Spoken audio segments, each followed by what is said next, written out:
For 3 weeks, this woman hadn't eaten a single bite of solid food. She did it all to squeeze into her wedding dress to marry the handsome and wealthy Joel, and in the 4 years since their wedding, she had taken this strict regimen to an absolute extreme. She measured her body with precision every day, all to present a flawless version of herself to her husband. Even as a mother of 2, she never slacked off. Every night, she would wait until her husband was fast asleep before daring to sneak to the bathroom to remove her makeup, do her skincare routine, and set her hair. Then, she would wake up before dawn the next morning to complete her meticulous beautification, all before he opened his eyes. Morning.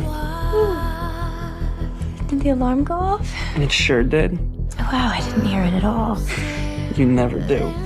In 4 years of marriage, Joel had never once seen her without makeup. Joel's dream was to be a stand-up comedian. Midge's dream was to help him achieve his. She was his biggest supporter. She would use her delicious home-cooked meals to bribe the club manager for a better time slot for her husband. While Joel was on stage, Midge would be in the audience, carefully studying the crowd's reactions and taking notes on every laugh. On the ride home, she'd offer suggestions for improvement, though an exhausted Joel would often just fall asleep.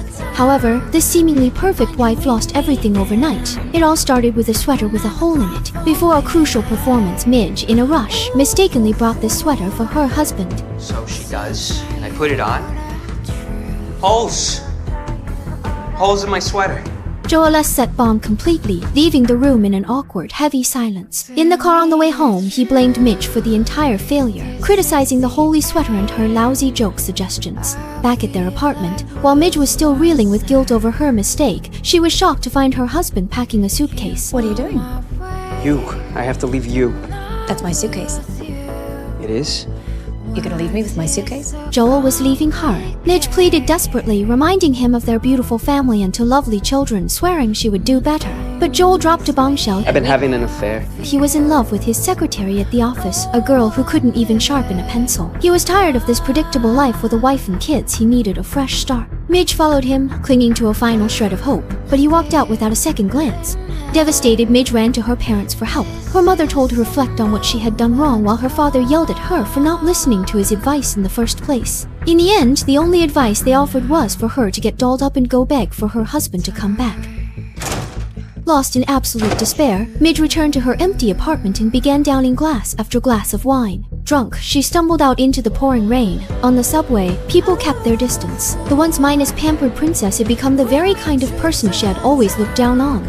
Before she knew it, she found herself at the downtown club she and her husband used to frequent. Staring at the stage Joel once loved, she felt like a complete fool for the last 4 years of her life, a woman who did nothing but try to please. Fueled by liquid courage, Midge walked onto that all - familiar stage, grabbed the microphone, and addressed the audience. With no preparation and no script, she launched into a raw, unfiltered, and hilarious impromptu rant. She riffed on everything from the bathroom being too close to the stage to the absurdity of her own marriage, turning her heartbreak and fury into sharp wit and a unique brand of humor. Really? After what I just said about the bathroom?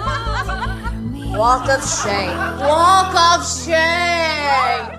It was her first time ever on a stage, but with her incredible natural talent, she had the audience roaring with laughter like never before. However, this newly discovered queen of comedy ended her set by getting arrested on the spot for public indecency. And so her spectacular career in stand-up comedy began not with a bang, but with a farce.